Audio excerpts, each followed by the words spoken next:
All right, welcome in, beautiful people, patriots across this incredible nation. We are about to spend some time having a great conversation. This is Langley Outdoors. My name is Braden, and this is the place where we not only talk about what's going on in the gun world, this amazing country, and how we're going to fix both of them together.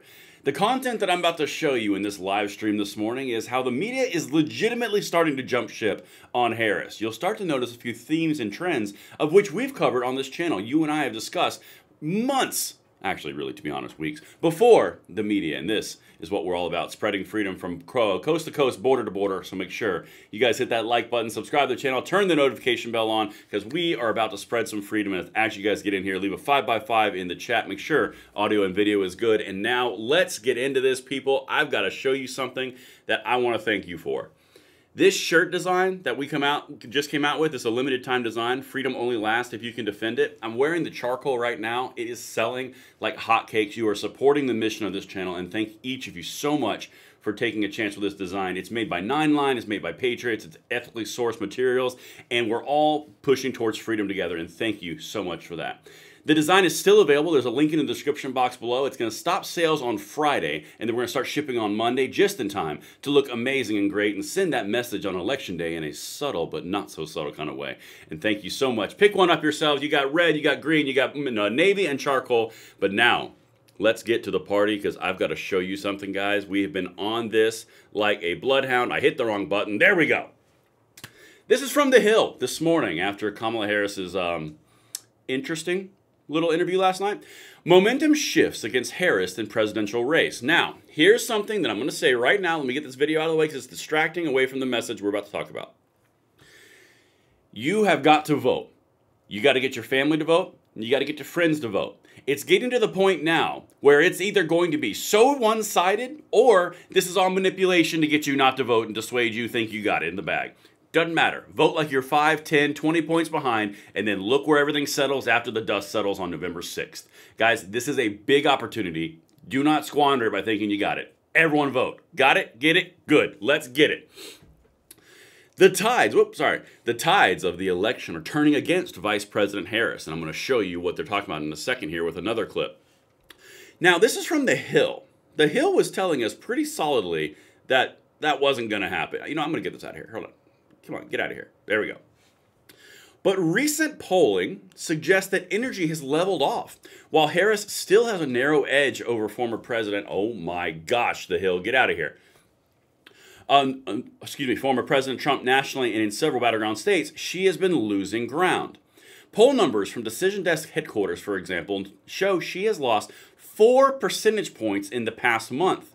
Okay, now let me show you a few of the things they're saying about the swing states. In Wisconsin, for example, Harris went from leading Trump by 2 points to being tied.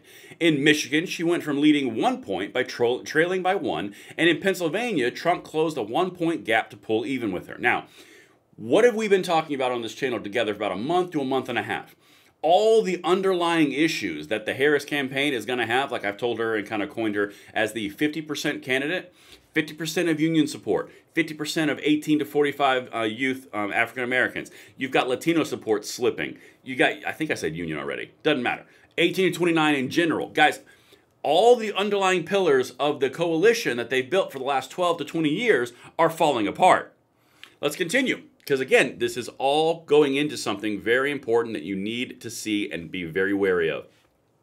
In recent weeks, some Democrats who have been watching their ever-so-slight changes in the polling have grown concerned that the election could go sideways for them. Quote, "We should be on an upward trajectory," one Democratic strategist said.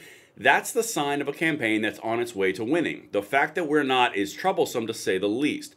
Keep in mind, what did they just tell you was happening in the race? The momentum was shifting towards Trump. It was away from the tyranny. It was away from the gun controllers, away from the Democrats. All of these things are not working well. In my personal opinion, Kamala Harris is in a campaign doom loop.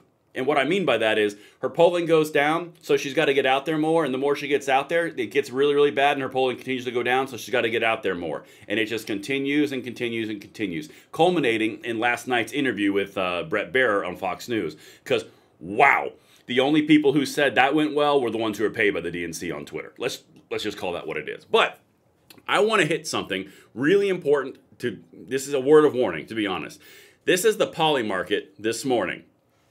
61.4% chance Trump's going to win, 38.6% chance Harris is going to win. Now, Polymarket is based on people's money.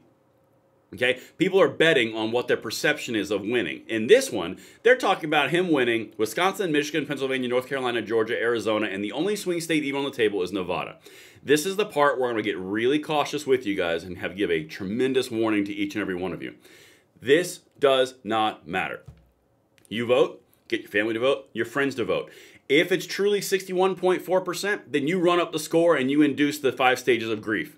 If it's really 50-50, which they're about to start trying to sell you in this article we're going to, vote so you squeak by. Either way, you got to vote and then watch what happens. All right, this is a big one though. Polymarket, do not trust that until it's over. Anyway, let's get back to the Hill.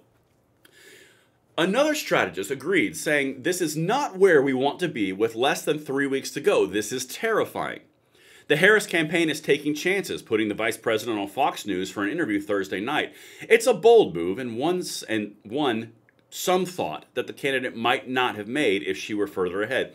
That's referencing that doom loop that I'm telling you about a second ago. She's doing badly, so she's got to get out there more and she hope to get the polls up, but she does badly again, the polls go down, so she's got to get up there again. This is a doom loop. It's a feedback loop. It's not good. It's not good at all in a campaign world. It's not good at all, really, in any kind of world. But this last piece is kind of referencing what I was just saying. And then I'll jump into the comments here. Betting markets have also indicated Trump has taken the lead over Harris for the first time in weeks. As of Wednesday, Polymarket shows Trump having a 57% chance of winning the election, while Harris had a 41% chance. Kelsey, who recently won a legal battle to allow election being nationally, gives Trump a 54% chance to defeating Harris. Now again, this is an interesting data point because this was written as of this morning for 57% for Harris on Wednesday, yet this is Thursday. So 57%, now it's 61. The trend is clearly going in one direction, but the trend does not make outcomes. Outcomes do not trend make. You got to vote. You got to make things happen. If you do not vote, that can't happen. Just saying like it is. And I believe that's the big thing. Right here, this is what I want to say and how they kind of wrap this up. Trump may have a slight edge according to polls, but Tranter said that he hasn't seen a race this tight in modern history. Neither candidate should be surprised if they win or lose. Okay, in the leftist media, when you say, hey, someone's got a 57% chance, 61% chance, and then you transition right into, well, it's a real close horse race, we're neck and neck. Yeah. Infer that for what you will. Now, let me wrap this live stream video on this Thursday morning with this.